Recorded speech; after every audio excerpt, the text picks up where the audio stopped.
Cavite ang suspect na maharap sa patong-patong na reklamong illegal possession of firearms, paglabag sa Comprehensive Dangerous Drugs Act of 2002 at paglabag sa Anti-Violence Against Women and Children Act.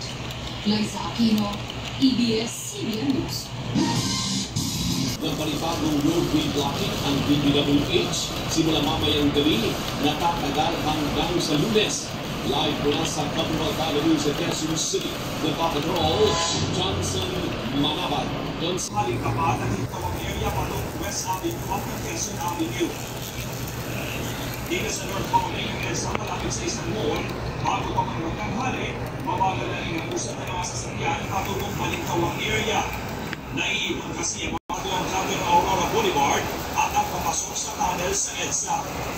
Aminado ang jeepney driver na si Salvador na mas malakas ang biyahe tuwing araw ng sweldo, pero